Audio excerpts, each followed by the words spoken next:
Please मेरे पापा को बता दीजिए कि आपने मुझसे शादी की है। जिया ने आंसुओं से तर चेहरा लिए अमृत को देखते हुए कहा था। सब लोगों की नज़रें उस पर जमी हुई थी। झूठ क्यों बोल रही हो जिया? हमारी शादी कब हुई? अमृत ने अपने शब्दों में हैरानी के असर लिए पूछा। जिया ने बड़ी हैरानी से अमृत को देखा था। वह नहीं जानती थी कि सामने खड़े इंसान के क्या इरादे हैं, लेकिन उसके साथ क्या होने वाला था वह उसे अच्छे से पता चल गया था। तुम खुद अपनी मर्जी से मेरे पास आई थी और मेरे साथ रातें बिता रही थी। अब पता नहीं तुम झूठ क्यों बोल रही हो। तुमने ही तो कहा था कि तुम्हारे पापा कभी भी हमारे रिश्ते के लिए नहीं मानेंगे, इसलिए तुम अपने घर से भागकर मेरे पास आई हो। लेकिन अब तुम न जाने क्यों झूठ का सहारा ले रही हो। अमृत ने सीने पर हाथ बांधते हुए चेहरे पर दिल जला देने वाली मुस्कुराहट लेते कहा, और आप तो बहुत बड़ी बातें करते थे ना कि आपकी बेटी मेरी बहन जैसी नहीं है। वह अब की बार अपने अंकल की तरफ मुड़ा था। आप गलत थे। आपकी बेटी मेरी बहन से ज़्यादा गई गुजरी है। उसने तो शादी की थी, लेकिन संभाल लीजिए अपनी बेटी को, क्योंकि अब इस लड़की को मैं कभी नहीं अपनाऊंगा। मैं क्या, कोई भी शरीफ आदमी इसे नहीं अपनाएगा। अमृत ने ठंडे शब्दों में दयाराम को देखते हुए कहा था। वहाँ से जाने के लिए मुड़ा, लेकिन जाने से पहले सुरेश को देखा था, जिसका चेहरा बिल्कुल लाल पड़ गया था। अमृत चेहरे पर दिल जलाने वाली मुस्कुराहट लिए वहाँ से बाहर निकलता चला गया। भरी महफिल में कुछ पल को बिल्कुल चुप्पी छा गई थी। इसे दयाराम के थप्पड़ों ने तोड़ा हो। जिया के चेहरे पर पड़ा था और वह लड़खड़ाकर दूर जाकर गिरी थी, पर यह थप्पड़ उसे बहुत कम लगा था। जो थप्पड़ उसे अमृत ने मारा था, उसके हिसाब से इस थप्पड़ की चोट बहुत कम थी। इसलिए उसके पिता ने दांत कपकपाते हुए उसे देखा था। तुम्हारी जैसी लड़की को पैदा होते ही मार देना चाहिए, जो अपने माँ बाप की इज्जत का भी ख्याल नहीं रख पाई। उसके पापा ने आगे बढ़ते जिया को बाजू से दबोचते गुस्से से खड़ा करते दहाड़े थे। मासूम लड़की मोहब्बत में धोखा खाकर अपना सब कुछ गंवा बैठी थी। अब क्या बोलती, किससे कहती? अब तो सजा का वक्त शुरू होने जा रहा था। ले जाओ इसे कमरे में कैद कर दो, और जब तक मैं न कहूँ एक पानी का घूंट भी इसे नहीं मिलना चाहिए। पापा ने जिया को पीछे से धक्का देते कहा, जो जमीन पर औंधे मुंह जाकर गिरी थी। अब की बार उसका सर बुरी तरह से टेबल के कोने से टकराया था और खून उसके माथे से निकलता उसके चेहरे पर लकीर की सूरत में बहने लगा था। जिया मेरी बच्ची, सीमा देवी तड़प उठी। आगे बढ़ने लगी कि दयाराम ने उनकी कलाई थामकर उन्हें रोक लिया था। उसकी बुआ उसे घसीटते हुए कमरे की तरफ ले गई। उसे कमरे में धक्का देते बंद कर दिया गया। आज बरसों के बाद उसके दिल को सुकून मिला था। एक ठंडक का एहसास उसे जागा था और वह पलट गई, जबकि जिया वहीं दरवाजे के साथ जुड़कर घुटनों को सीने से लगाए बैठी अब कांपे जा रही थी। काश तू मेरे हक में खड़ा होता, पर ऐसा हुआ नहीं। वह अपनी आंखें मीचे गहरी सांस भरते चीखी थी। वह बहुत ऊंची आवाज़ में चीखी थी। उसका गाल कट गया था। आज उसका इश्क उसे भरी महफिल में दो कौड़ी का करके रख दिया था। उसके दिल में दर्द की एक लहर उठ रही थी, जैसे जिस्म के साथ आत्मा भी सूली पर लटक रही थी। वह फिर चीखी थी। उसके चीखने की गूंज बाहर तक सुनाई दे रही थी। सारी औरतें मुंह पर हाथ रखकर खुद को रोके हुए थी। दयाराम के घर में आज ये दूसरा किस्सा हुआ था। एक किस्सा 20 साल पहले उकड़ा था और दयाराम की बहन शीतल देवी के साथ आज के तारीख ने खुद को दोहराया था। कहानी वही थी, पर किरदार बदल गए थे। अरे नहीं, रुको रुको, अभी हाल ही में तो एक और किस्सा हुआ था सुरेश के साथ। उसने भी तो 1 साल पहले यही सब किया था। अब फ़र्क बस इतना था, उसने शादी करके श्वेता को दर्द दिया था। यहाँ उसकी बहन को बिन शादी की ये दर्द मिला था। अब सज़ा तो बनती थी ना। और बहुत तेज़ ड्राइव करता घर पहुँचा। उसके दिल और दिमाग पर बुरी तरह हथौड़े बरस रहे थे, जैसे उन सब से दूर भागना चाहता हो। भैया, अचानक एक आवाज़ ने उसके पैर वहीं रोक लिए। उसके कदम वहीं थम गए। वह खुद क्या, उसका दिल भी थम गया। यहाँ आइए, वह उसे खुद बुला रही थी। अमृत को अपने कानों पर यकीन नहीं आया। आज पूरे 1 साल के बाद उसे बुला रही थी, उसका नाम ले रही थी। वो मुंह फेरता उसके पास चला आया। श्वेता की आंखों में आंसू थे, चेहरे पर दुख की परछाइयाँ साफ दिखाई दे रही थी। कौन सा इनाम दूँ आपको, समझ नहीं आ रहा। आपने तो वो कारनामा सर अंजाम दिया है कि शैतान की सोच भी वहाँ तक ना जा सके। वह जिस शब्दों में उसकी तारीफ कर रही थी, वह जान गया था ये तारीफ नहीं है। अमृत उसका हाथ थामने को आगे को बढ़ा। छूना नहीं हमें, उंगली उठाते गुस्से से वार्निंग कर गई। क्या मिला आपको ये सब करके? बोलिए, बताइए हमें। वो बहुत तेज रो पड़ी थी। सिर्फ इतना बता दीजिए, जिया बिना किसी रिश्ते के आपके साथ 1 महीने तक रही। उसके सवाल पर अमृत के होंठ बिल्कुल बंद हो गए थे। वह लड़की बहुत गलत किरदार की है। आपसे बिना जायज़ रिश्ते के आपके फार्म हाउस में आपके साथ वह दिन रातें रंगीन कर रही थी। वह होंठ बंद किए उसे देखने लगा। भैया सिर्फ सच सुनना चाहते हैं। आपने कैसे उसे भरी महफिल में गलत साबित किया? अगर वह आपके साथ 1 महीने से थी तो ज़रूर उसमें आपकी भी तो मर्जी शामिल थी। फिर तो वह गलत कैसे हो सकती है? उस लड़की के साथ आप भी गलत हो। ये बदनामी और दाग सिर्फ औरतों के हिस्से में ही क्यों आता है? श्वेता तड़प उठी थी। आंसुओं से चेहरा तर था। बहन, तुम्हारे हिस्से में भी तो आया था ना? तुमने नहीं सहा ये सब परेशानी? श्वेता चीख उठी थी। बोली, हमें मत जोड़िए इस सब के साथ। ये सब कहकर आप अपने आप को जस्टिफाई नहीं कर सकते। आपने आज एक अच्छी लड़की के किरदार पर इल्ज़ाम लगाया है, क्योंकि हम जानते हैं जिया बिल्कुल भी झूठ नहीं बोलती। श्वेता के शब्द ने अमृत को आसमान से जमीन पर फेंक दिया था। उसे लगा जैसे बिना हाथ उठाए बहन ने उसके मुंह पर तमाचा मार दिया हो। बहुत गलत किया है आपने भैया। हमारे साथ सुरेश ने जो भी किया 4 दीवारी में किया, और आपने भरी महफिल में अपनी ही इज्जत को तार तार करके रख दी। कैसे वह लड़की जिसको आपने अपनी बाहों में रखा, उसे दिन रात सीने से लगाए रखा, आज उसे खुद से अलग करते, उसे दर्द देते आपका दिल नहीं दुखा? क्या आपके सीने में खून का लोथड़ा है क्या? श्वेता ने उसके दिल की जगह पर उंगली रखी थी। उसमें वो खून का लोथड़ा ही तो था। अपनी बहन के बदले लेने के चक्कर में अपनी ही इज्जत को अपने ही हाथों से गंवा बैठा था। भैया आप ही बताइए, आपने कितना गलत किया? आपका दिल कैसे मान गया ये सब करने को?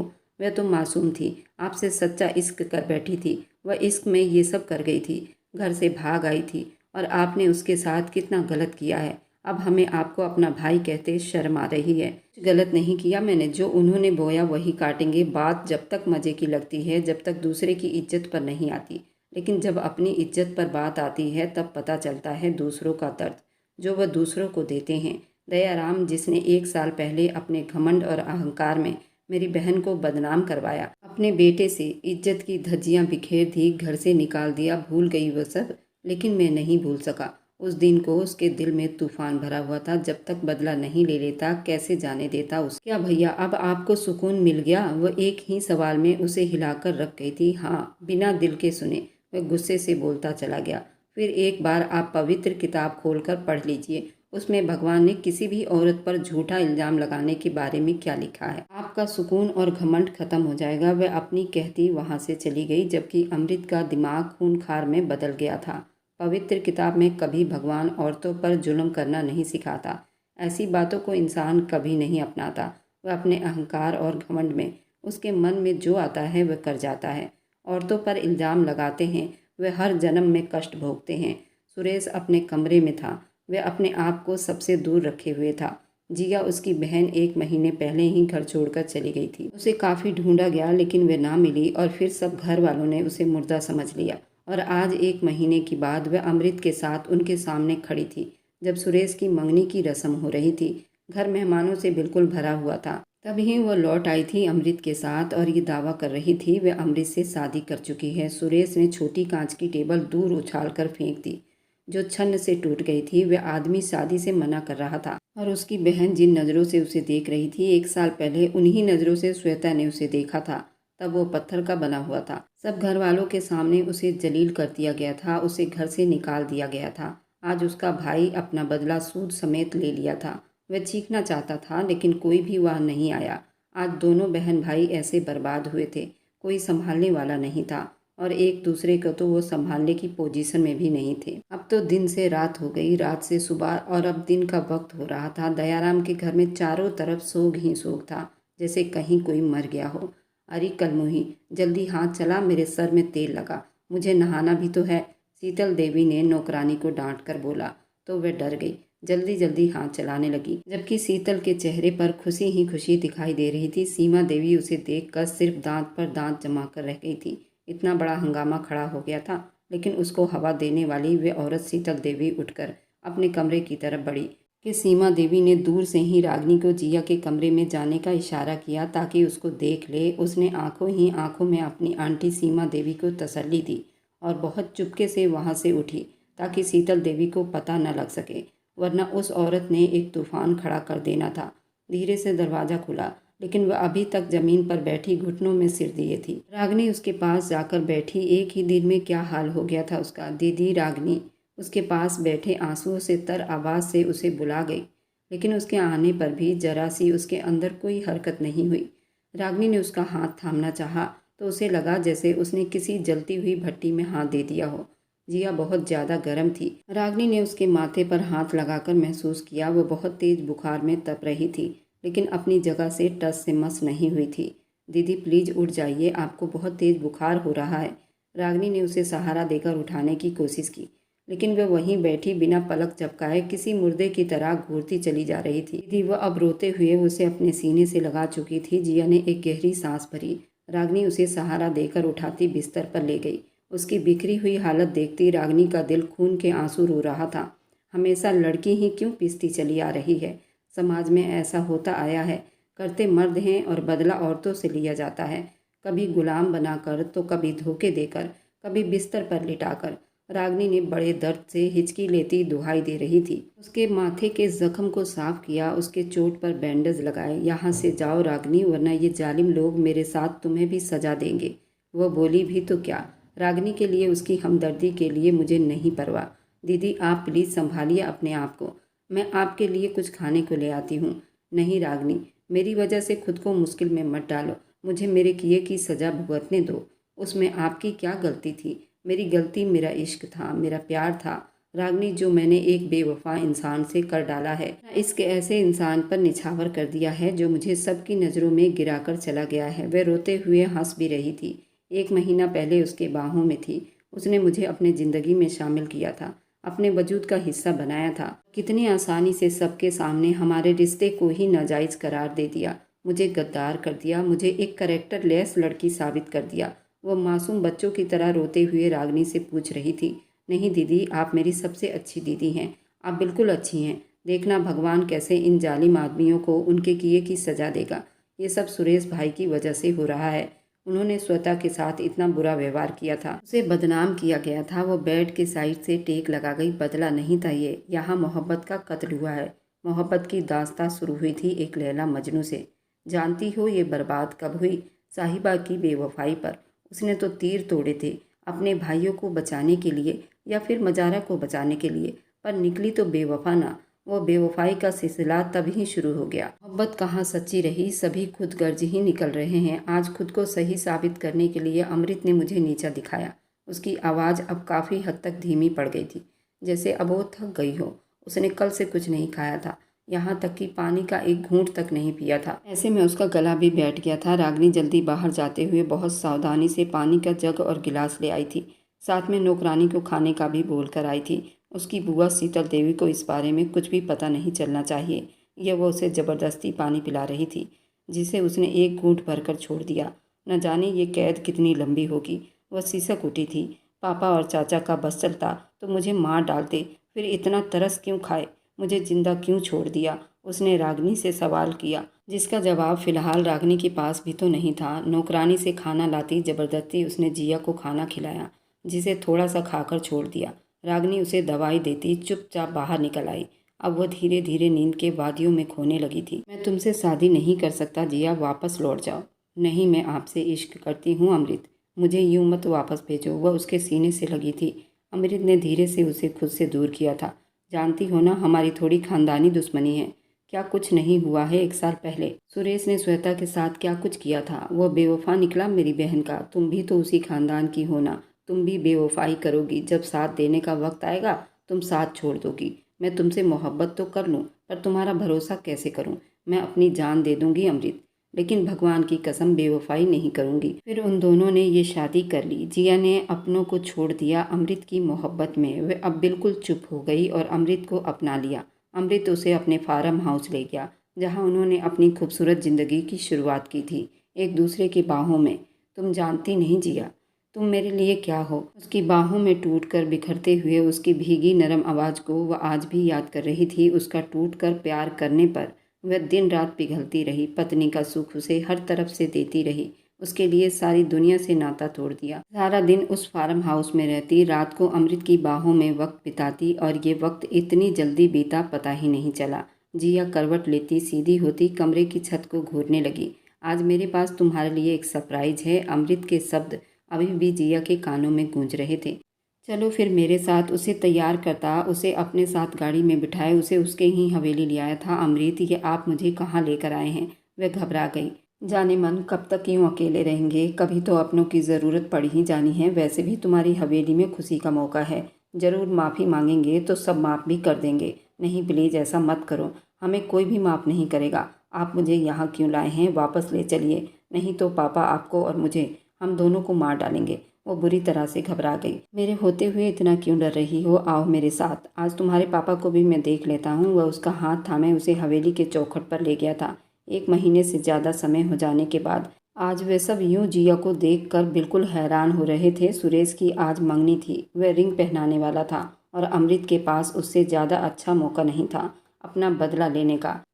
क्या हुआ रामदयाल, आपकी आंखों में यह आश्चर्य अच्छी नहीं लग रही। वैसे करीब 1.5 महीने के बाद बेटी को सामने देखकर कैसा लग रहा है। हाँ, ये मैं ज़रूर बता दूँ, इतने टाइम आपकी बेटी मेरी बाहों में झूल रही थी। अमृत, वो बहुत तेज चिल्लाए थे। आवाज़ नीची रखिए, गला फाड़ने से हकीकत बदल नहीं जाएगी। जिया ने मुंह फेर कर अमृत को देखा, जो उसके लिए कैसे शब्द इस्तेमाल कर रहा था, पर उसने साबित किया कि वह अमृत के लिए सिर्फ एक मोहरा थी और सुरेश और दयाराम को गिराने का एक मोहरा थी। सुरेश को सबक सिखाने का एक मोहरा थी। आपकी बेटी मेरी बहन से ज़्यादा गई गुजरी है। उसकी तो आपके बेटे से शादी हुई थी, लेकिन आपकी बेटी बिना शादी के मेरे साथ रह रही है। अब संभाल लीजिए अपनी बेटी को, क्योंकि इस लड़की को मैं कभी नहीं अपनाऊंगा। मैं क्या, कोई भी अच्छा इंसान उसे नहीं अपनाएगा। बिना शादी के वे 1-1 महीने किसी के साथ रात बिताए तो कौन इसे अपनाएगा। अमृत की बात सोचते आंसू बहते तकिए में गिर रहे थे कि अचानक उस पर नींद सवार हुई थी। वह सो गई या बेहोश हो गई, ये अंदाज़ा नहीं लगाया जा सका था, पर वह अब अपने होश में नहीं थी। इधर अमृत बाथरूम में घुसा हुआ था। शीशे पर बराबर मुक्के बरसाते उसे 2 घंटे से ऊपर हो गए थे। उसका पूरा जिस्म भीगा हुआ था। उभरी हुई उसकी बॉडी से पसीना गिरता अब टपक रहा था, लेकिन वह रुक ही नहीं रहा था। बार बार उसके दोनों आंखों से आंसू लड़ियों की तरह बह रही थी। वह आंखें जख्मी थी। वह गहरी सांस भरते अभी भी मुक्के बरसा रहा था। उसके हाथ बिल्कुल जख्मी हो गए थे, लेकिन वह रुक नहीं रहा था कि दरवाज़ा खुला और श्वेता अंदर दाखिल हुई। बस कर दो भैया, बस कर दो, ये सब करने से आपकी सज़ा पूरी नहीं हो जाएगी। एकदम से अमृत ने अपने हाथों को रोका था। वह पिछले 2 हफ्ते से अपने कमरे में बंद था और सारा गुस्सा उस शीशे पर उतार रहा था। उसने जो किया उसे तो अब तसल्ली हो जाना चाहिए था, पर उसे आराम कहाँ मिल रहा था। वह ये सब मानने को तैयार नहीं था। श्वेता क्यों आई हो यहाँ, वह अपना मुंह फेर गया। आपके ज़मीर को जगाने, वह भी उसकी बहन थी, उसी के अंदाज में बात करती उसे मजबूर कर गई। भगवान की सौगंध है तुम पर भाई, अब तो संभाल लीजिए, अभी भी देर नहीं हुई। जाइए जिया को अपना लीजिए। वह उसका हाथ थामे बोली, बिल्कुल नहीं, मैं उस परिवार में से किसी की भी शक्ल देखना तक पसंद नहीं करता और ना ही उस परिवार से कोई रिश्ता जोड़ना चाहता हूँ। वह आज भी वही जालिम दयाराम और सुरेश है। फिर तो आप सब खो देंगे। श्वेता ने अपने दिल पर हाथ रखते तड़प कर कहा। अमृत उसकी बात समझ न सका। उन लोगों ने उस 15 दिनों में जिया का बुरा हाल कर दिया है। वह कितनी सज़ा सह रही है, पर अब उन्होंने हद कर दी है। वह उसे मार देंगे। श्वेता की बात पर एक पल को अमृत के दिल पर जैसे किसी ने चाकू घोंपा हो, पर अगले पर वह बिल्कुल गुस्से में आ गया। उनकी बेटी है, जो चाहे मर्जी करें। वह नज़रें चुराते बोला, तो आपका उससे कोई संबंध नहीं। श्वेता के सवाल पर अमृत का दिल चिरसा गया था। नहीं, एक शब्द में जवाब दिया था। और उसके बच्चे से? श्वेता के अगले सवाल पर अमृत के पैरों तले से ज़मीन खिसकी थी। उसका सांस रुका था, सीने में जैसे किसी ने बुरी तरह चाकू घोंप दिया हो। बच्चा? वह अपना शब्द दोहराता हुआ खुद को आंधियों के लपेट में महसूस कर रहा था। जी बच्चा। वह प्रेग्नेंट है और उस बच्चे को अब मारने का हुक्म दिया गया है, और अगर उसने इन जालिमों की बात ना मानी तो उसे जहर देकर बच्चा और माँ दोनों को ख़त्म कर दिया जाएगा। पर आप फिक्र ना करें, आपका तो घमंड उससे कोई संबंध नहीं रखेगा, ना उस बच्चे से। न जाने किसका गंदा खून है, हमें क्या। श्वेता वो बड़ी जोर से दहाड़ा था। उसकी दहाड़ इतनी ऊंची थी कि हवेली की दीवार कांप उठे थे, जबकि श्वेता के चेहरे को एक मुस्कान ने छुआ था। कृपा है इस आदमी का जमीर तो जागा, वरना न जाने क्या से क्या हो जाता। रागनी बराबर चुप थी, जिया का ख्याल रख रही थी। उस 1 हफ्ते में किसी ने उसकी खबर तक ना ली थी कि वह जिंदा है या मर गई। अभी उसके लिए कोई भी फैसला नहीं लिया गया था, जबकि उसकी बुआ शीतल देवी रामदयाल को उस्काती रही कि उन्हें अब सज़ा देने में देर नहीं लगानी चाहिए। तो बेटी को सज़ा देने में क्यों देर लगा रहे हैं? पर वह बिल्कुल चुप थे। उनकी बेटी ने उनका सर शर्मिंदगी से झुका दिया था। फिर भी ये सच था, वह कोई फैसला नहीं ले पा रहे थे। उसकी हालत देखकर रागनी ने बहुत चुप्पी से उसका घर पर ही प्रेगनेंसी टेस्ट किया, जो बिल्कुल पॉजिटिव आया था। जिया दीदी, आप प्रेग्नेंट है। जिया का सांस बिल्कुल रुक सा गया था। वह गहरी सांस भरती रागिनी के होठों पर हाथ रख गई। किसी से कुछ मत कहना, वरना ये जालिम लोग मेरे बच्चे को भी मार देंगे। वह बहुत दुखी थी, दर्द में, तकलीफ में थी, और यहाँ सब इसके अपने ही इसके दुश्मन बने हुए थे। ये बात छुप कहाँ सकती थी, उन्होंने तो छुपा लिया, लेकिन ये खबर किसी नौकरानी के थ्रू उसकी बुआ शीतल देवी ने उन तक पहुँचा दी और वह दंदनाते हुए जिया के कमरे में पहुँच गई। उसे बालों से थाम कर उससे बाहर खींच कर ले आई और आंगन में पटक दिया। उसके बाजू छिल गए थे। वह एक गलत लड़की साबित हुई थी। तो जैसी बच्चलन बेटी तो अच्छा होता मर ही जाती। पैदा होते ही उसके मुंह पर जोरदार थप्पड़ बरसा गई। जिया के होंठ कटकर फट गया था। क्या पागल हो गई हो तुम? छोड़ो मेरी बच्ची को। सीमा देवी ने अपनी बेटी को अपनी नंद शीतल देवी से छुड़वाना चाहा। तेरी बेटी एक गलत किरदार की लड़की है। 1 महीने से ज़्यादा वो बाहर बिता कर आई है किसी अनजान आदमी के साथ, और वह भी दुश्मन निकला। बल्कि न जाने किस किस के साथ ये अपना मुंह काला करती रही होगी। पूछिए इससे, इसके इस नाजायज़ बच्चे का बाप आखिर कौन है जो इसके पेट में पल रहा है। शीतल देवी भड़की थी, यहाँ तक कि सांस भी फूल रहा था। हवेली के अंदर हिस्से में इस वक्त भूचाल सा आया हुआ था। शीतल देवी की बात सुनकर सीमा का भी सांस सीने में ही अटक गया था। पलटकर एक नज़र बेटी को देखा, जिसकी हालत बहुत बुरी थी। वह अपने आंसू रोक नहीं पा रही थी। जिया, क्या यह सच है? तुम माँ बनने वाली हो? वो कांपते होठों से उससे पूछ रही थी। जिया ने एक दुखती निगाह माँ पर डाली। एक बेटी को, एक बहन को जो सज़ा देनी है दी जाए, लेकिन अगर मेरे बच्चे को कुछ हुआ तो याद रखिए इस पूरी हवेली को आग लगा दूंगी। जिया ने गहरी सांस भरते, एक एक शब्द पर जोर देते, चीखते हुए गुस्से से कहती, अपनी माँ को गूंगा कर गई थी। इसे तो मौत की सज़ा सुनानी चाहिए। न जाने किसका गंदा खून अपने अंदर लिए इस हवेली में आ गई। वह फिर से जिया पर हाथ उठा चुकी थी, लेकिन इस बार जिया ने उनकी कलाई गुस्से से पकड़ ली थी। एकदम झटके से छोड़ा। मैं बिल्कुल पवित्र लड़की हूँ। मेरे अंदर पल रहा ये खून भी बिल्कुल पवित्र है। मैं अभी साबित नहीं कर पा रही, लेकिन वक्त आएगा, मेरे भगवान साबित कर देंगे। लेकिन अब अगर आपने मुझ पर हाथ उठाया तो आपको ये ज़रूर बता दूंगी, अगर आप इस घर की बहन हैं तो मैं भी इस घर की बेटी हूँ। मेरे रगों में भी रामदयाल का ही खून दौड़ता है। जिया के दबंग अंदाज एक पल को उसकी बुआ शीतल देवी को हिलाकर रख दिए थे। जिया, रागिनी को अंदर ले जाओ। रागिनी जल्दी से सहारा देती उसे अंदर ले गई। मेरी बेटी से दूर रहो शीतल देवी, अपनी नाकाम मोहब्बत का बदला मेरी बेटी से मत लो, उसे उसके हाल पर छोड़ दो। सीमा देवी ने शीतल देवी से दांत पीसते हुए कहा। वह अब खूनखार नज़रों से उन्हें देख रही थी। अब कुछ और सोचने लगी। कुछ दिन बहुत चुप से बीते। तभी रागिनी ने शीतल देवी की सारी बातें सुन ली थी। जिया को जहर का इंजेक्शन देने वाली थी ताकि माँ बच्चा दोनों मर जाए। ऐसे में रागिनी को समझ नहीं आया वह कैसे जिया को बचाए। उसने श्वेता को कॉल कर दी और उसे सारी बात बताकर जिया को बचाने को कहा। श्वेता ये सब सुनते ही उसी वक्त अमृत के पास जा पहुंची। न जाने वह अमृत का ज़मीर जगा पाएगी या नहीं, ये बिल्कुल नहीं जानती थी, लेकिन उसे भगवान से अच्छी उम्मीद थी, और भगवान ने तो कहा है, मैं अपने भक्तों के दिल के हिसाब से उनको इनाम देता हूँ। अगर वे अपना अच्छा और साफ दिल रखते हैं तो उन्हें वैसे ही सिला मिलेगा। अगर वे अपना बुरा दिल रखते हैं तो उन्हें परेशान होने से कोई नहीं बचा सकता। प्लीज़ जिया दीदी, आप यहाँ से भाग जाइए। सुरेश भी यहाँ नहीं है, वरना वही आपको बचा लेते। प्लीज़ आपको यहाँ से खुद को बचाना होगा। रागिनी, मैं तुम्हारा ये एहसान कभी नहीं भूलूंगी। तुम्हारी मम्मी कुछ नहीं कर सकती, वह मजबूर है, और तुम्हारा भाई भी इस वक्त नहीं है, और शीतल देवी कुछ भी करा सकती है। मुझे पता है ये सब एक ड्रामा है। सुरेश सिर्फ श्वेता भाभी के हैं, उन्हीं के होकर रहेंगे। मैंने कभी उनको इस नज़र से नहीं देखा। आप ये सब बातें छोड़ दीजिए और जाइए। वह उसे दरवाजे की तरफ धकेल रही थी, जबकि उसे अच्छे खासे पैसे और बैग जिसमें ज़रूरत की सारी चीज़ें थीं वह भी सारा दे दिया था। अगर इन लोगों को पता लगा कि तुमने मुझे भगा दिया है तो वह तुम्हें नुकसान पहुंचा देंगे। जिया को अब रागिनी की फिक्र हो रही थी। प्लीज़ दीदी, मेरी फिक्र ना करें। अभी सिर्फ इस बच्चे की जान बचानी बहुत ज़रूरी है। अगर इसे कुछ हो गया तो हम खुद को कभी माफ़ नहीं कर पाएंगे। बस आपने हिम्मत नहीं हारनी। ठोकर लगेगी, गिरना है, फिर संभलना है, उठना है, खड़ा होना है। बस याद रखना कि इस बच्चे को बचाना है, इस दुनिया में उसे लाना है और साबित करना है ये बच्चा नाजायज़ नहीं है। इस बच्चे का बाप अमृत है। रागिनी उसे गले से लगाते, उसे हौसला देती, उसे हवेली के पीछे के दरवाजे से निकाल चुकी थी। अब भगवान तुम्हें अपनी छत्र छाया में रखे। वह जिया को वहाँ से निकाल चुकी थी। वापस आते उसके बिस्तर पर तकिया जोड़कर रख दिए और उस पर कंबल उड़ा दिया। गहरी सांस भरती वह आंसू पोंछती कमरे से बाहर निकल गई। इधर धीरे से दरवाज़ा खुला और एक चालाक नौकरानी जो शीतल देवी के बहुत करीब थी, उस वक्त जहर से भरा इंजेक्शन लिए जिया के पास आई थी। जो मुंह में कंबल डाले सो रही थी। उस नौकरानी को पसीना आने लगा, लेकिन उसे ये काम करना था, हर हाल में करना था। शीतल देवी उसकी खाल उधेड़ देती। धीरे से कंबल हटाया, उसके बाजू को ढूंढना चाहा। ये बाजू कहाँ है? ये तो तकिया है। वह उलझी। वहाँ जिया होती तो उसकी बाजू मिलती ना। कंबल हटाया तो वहाँ तकियों को देखकर झट से पीछे हटी और बुरी तरह से गुस्से में हुई थी। शीतल देवी के कमरे की तरफ भागी, उन्हें सब बताने लगी। कुछ ही देर में ये खबर पूरी हवेली में आग की तरह फैल गई थी। जिया हवेली से भाग गई है। क्या अमृत अपनी पत्नी और बच्चों को बचा पाएगा?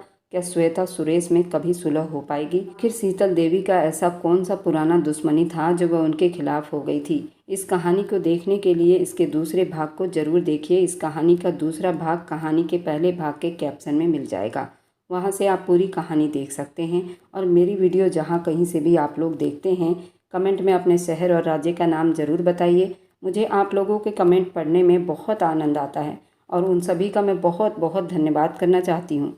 जो लोग मेरी वीडियो को देखते हैं, लाइक करते हैं और शेयर करते हैं। अगर आपको आज की कहानी पसंद आई है तो वीडियो को ज़रूर लाइक कीजिएगा और अपने दोस्तों के साथ शेयर भी कीजिएगा। और हाँ, अगर आपने अभी तक हमारे चैनल को सब्सक्राइब नहीं किया है तो ज़रूर सब्सक्राइब कर लीजिए। मिलते हैं हम अपनी कल की एक और नई दिलचस्प कहानी के साथ। मुझ पर सदा अपना प्यार और स्नेह बनाए रखें।